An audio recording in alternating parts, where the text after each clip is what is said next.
What's up, YouTube world? It's your boy Jerome. I'm back today to give you the review for Real Housewives of Potomac Season 3, Episode 5. And this episode is entitled Shade in a Bubble. So, without further ado, let's get into this review. So, the episode started with Ashley. Ashley is letting us know that during her time when she was separated from Michael, she got involved in yoga. And with her getting involved in yoga, she lets us know that she wants to eventually, do her own yoga class.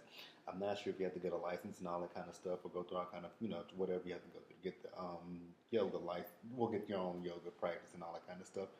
But kudos to Ashley for doing that. So while she's doing her yoga at her yoga class, she has Giselle come, and she has Candace come, and then Candace, when they were doing the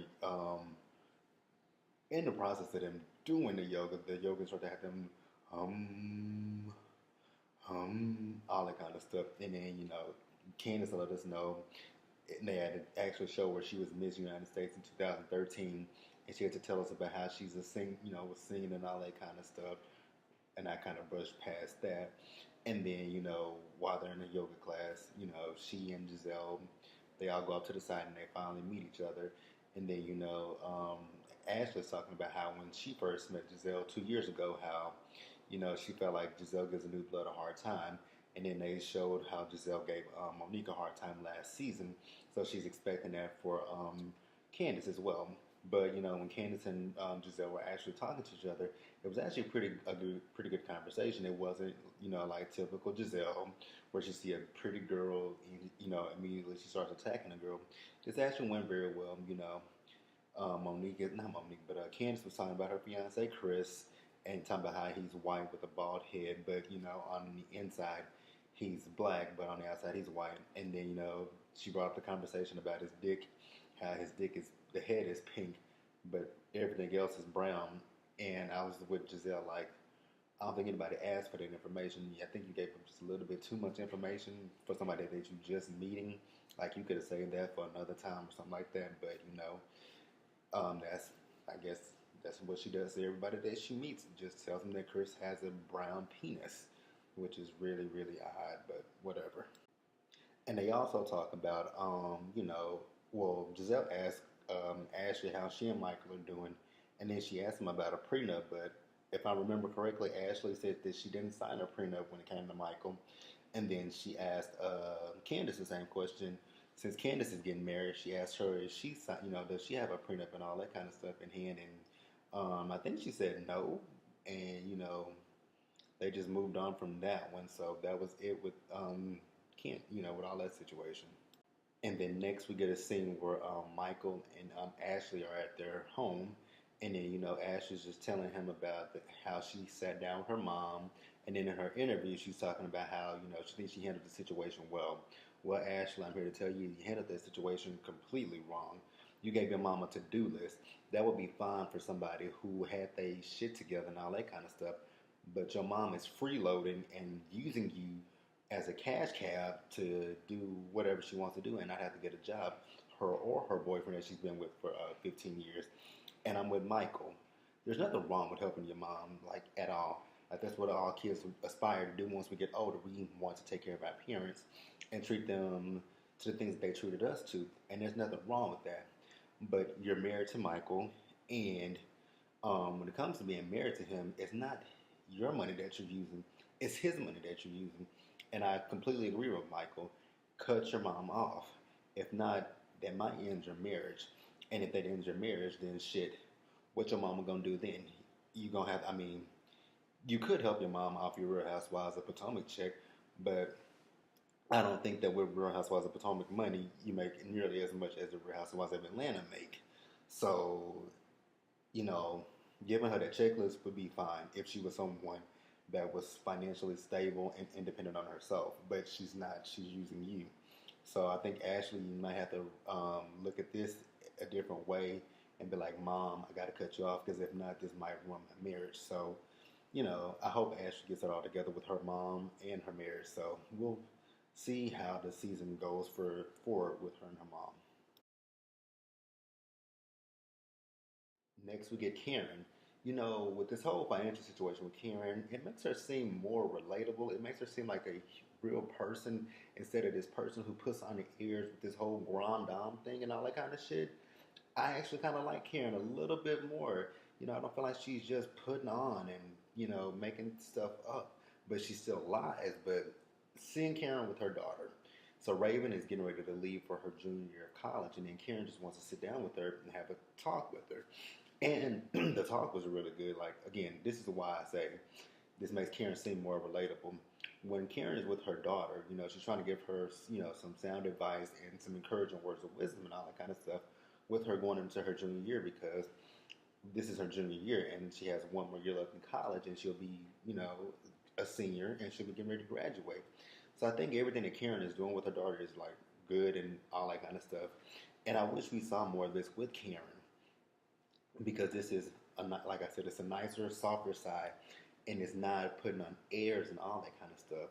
So sitting here watching Karen with her daughter and her, just having a conversation with her about, what the financial situation and how she'll help daddy and all that kind of stuff. I really like that, and I would like to see more of this from Karen because, like I said, it just makes Karen seem more humanized and more relatable as opposed to, trying to live up to the grand dame, the etiquette stuff, and all that kind of stuff. So I hope that we see more of this from Karen going forward this season, later more for her this season, and if there's a season 4, I really hope that we see more of this from Karen.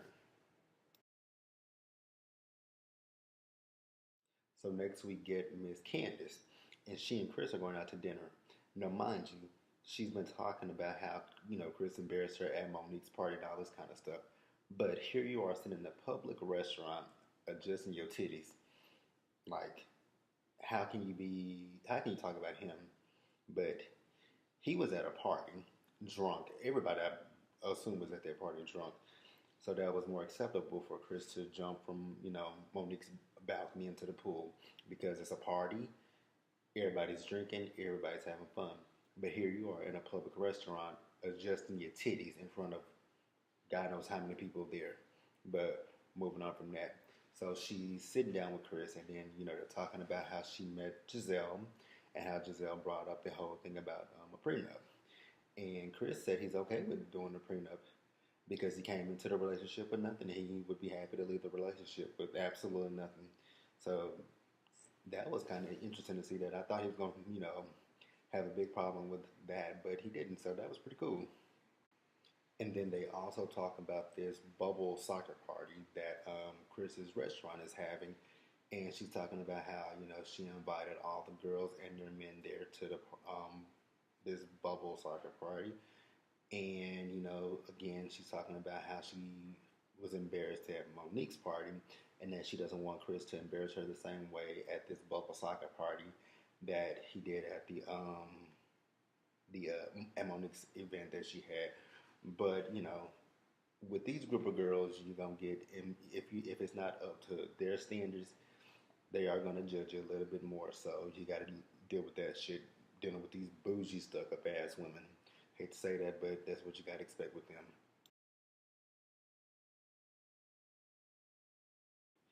Next, we have Monique. Monique is enjoying time with her kids, and then she's just saying, that if she doesn't have another child, that she'll be happy with the two that she has.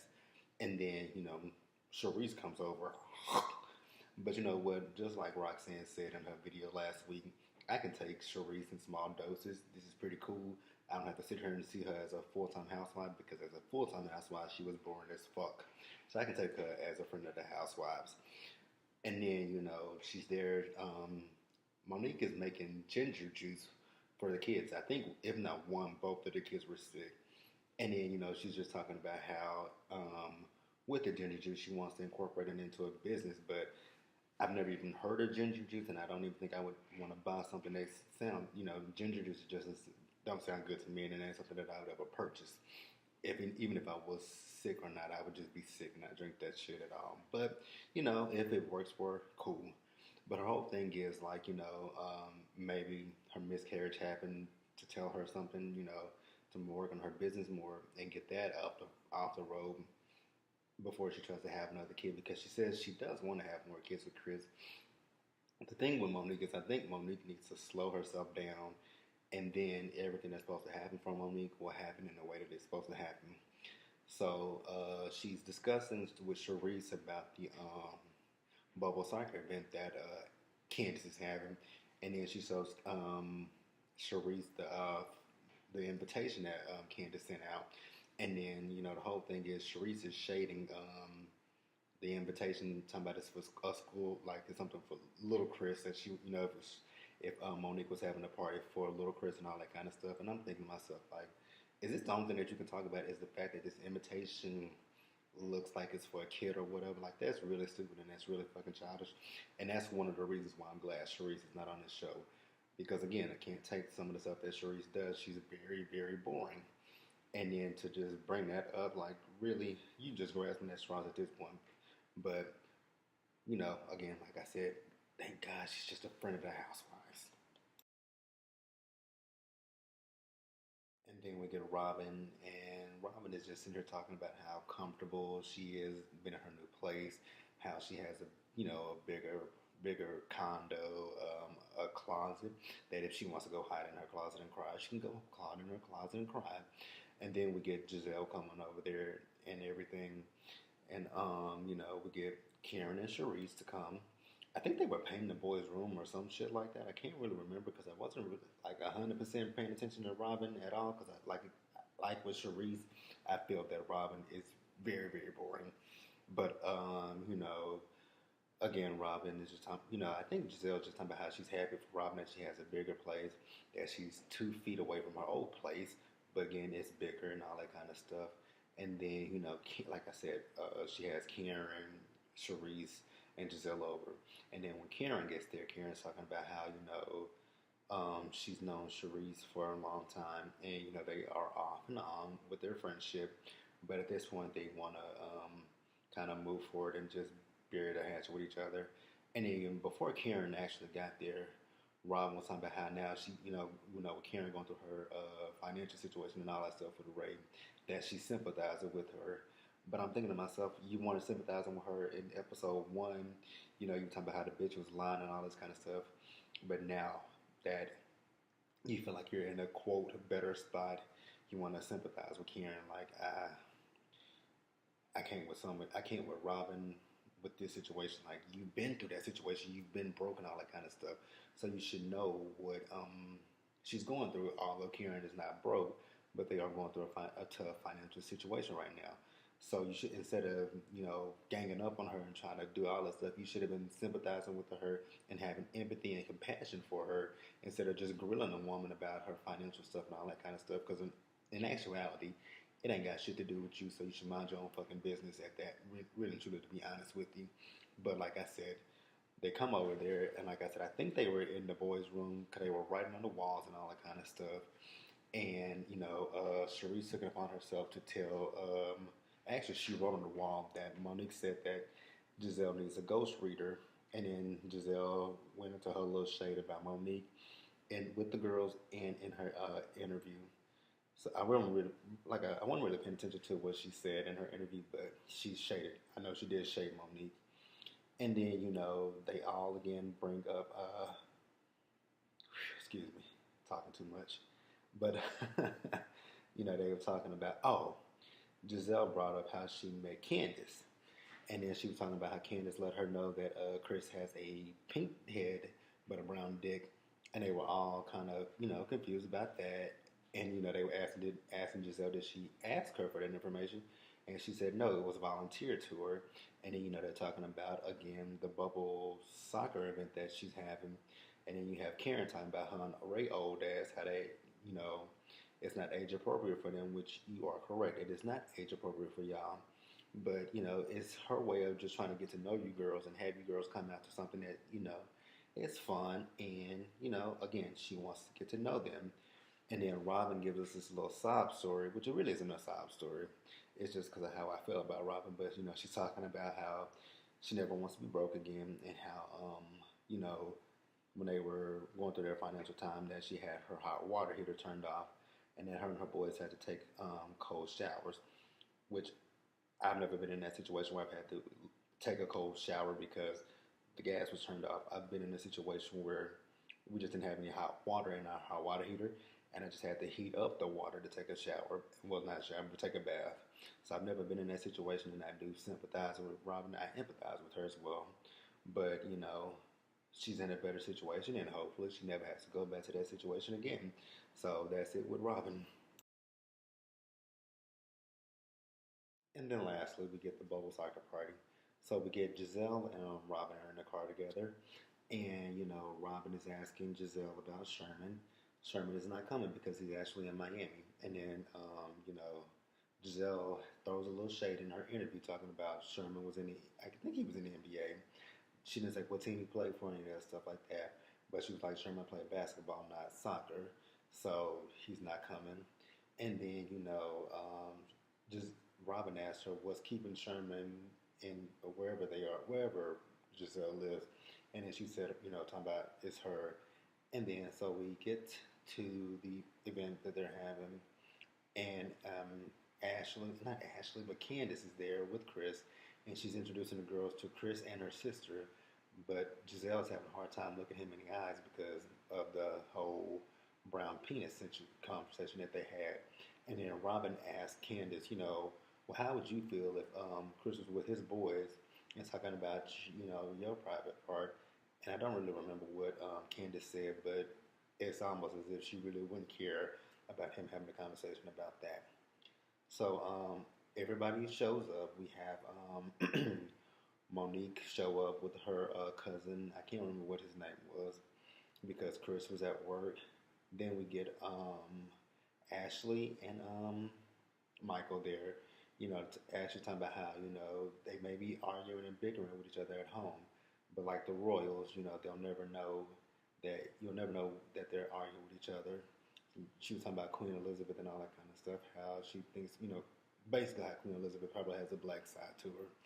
And then, we get Charisse there, and then Karen shows up, and Karen shows up once again with her assistant, manager, whatever he was, Matt, because again, Uncle Ben is just too old to be out there and to, have anything bad happen to him, on top of his legal issues that he's having.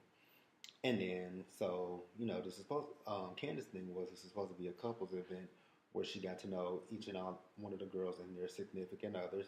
And she's like, where are the guys at? And the event was guys versus girls. So they're all sitting there having fun with the event and all that kind of stuff. And I was actually surprised that Charisse participated. That surprised the hell out of me.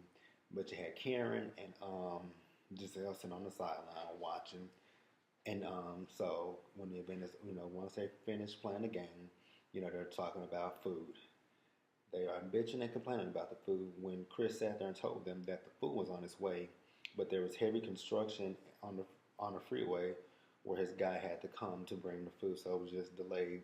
But again, they just sit here moaning and groaning about the food not being there, which, I mean, I get it, but if the man is telling you that somebody's stuck in traffic, it ain't much he can do about that shit, so let it go. And then so the food does get there, and then they're all eating the food and everything. And then I think it was Karen that brought up, are there any napkins? And then they go into the whole another thing about, Candace says no, there are no napkins. And then it's once again give these girls something else to complain about, not having napkins at the event, which I think when you're serving food, I mean, you should have napkins, but shit happens and you forget the stuff sometimes. Like when you go to the drive-thru, they don't always give you napkins. You have to ask for that shit. So, again, with Candace, this is a learning lesson with these girls. Got to be on your shit with them. And then, they all sit down, and then they're, Ashley asked Candace about the wedding. And she was talking about how her mom is a momzilla. But if your mom is paying for this wedding, girl, she kind of has every right to be a momzilla, but she should give you your space to, pick out your wedding dress and all that kind of stuff. And then, they were like, well, what else did your mom pay for? And then she was talking about how her mom pays the mortgage on the house. Well, half of the mortgage on the house. She and Chris pays the other half of the mortgage on the house. And then, they were talking about that.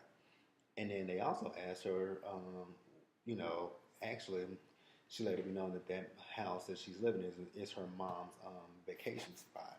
So that's why she pays half of it, and then she and Chris pay the other half of it. And, you know, they were asking her, well, and somebody said, I don't forget if it was Giselle or if it was Sharice. They said, well, what does Chris with the brown dick pay for? And then she says he pays her car note and he pays the mortgage. So I'm assuming Chris pays everything. And Ashley, not Ashley, but Candace pays nothing. And then, you know, they asked they were asking Monique, had she and Candace met up with each other. And then, you know, she was like, yeah, and they replayed when they met up 3 weeks ago. And then, you know, they asked her, why did she feel the need to tell everybody that Chris's dick is brown? And then Chris comes over and asks, what are they talking about? And she says his dick again. He said this again. And then her whole thing was, the reason why she brings that up is because when her friends found out that she was with a white dude, they wanted to know about, you know, his dick, which I'm like, why would your friends want to know anything about your man's dick? Like, that's kind of weird that your friends would want to know some shit like that. And then, you know, Karen was like, you know, don't tell these girls your business and all that kind of stuff. And in the process of telling her that her wig was just flying all over the place. And then, you know, it was really funny just to see Karen's wig just shifting and all that kind of stuff. Well, it really wasn't shifting. That bitch was blowing the hell off of her head. But that was Real Housewives of Potomac. So I hope that you liked this video. Leave your comments, subscribe to the channel, and share it. And I'll see you guys later. Bye.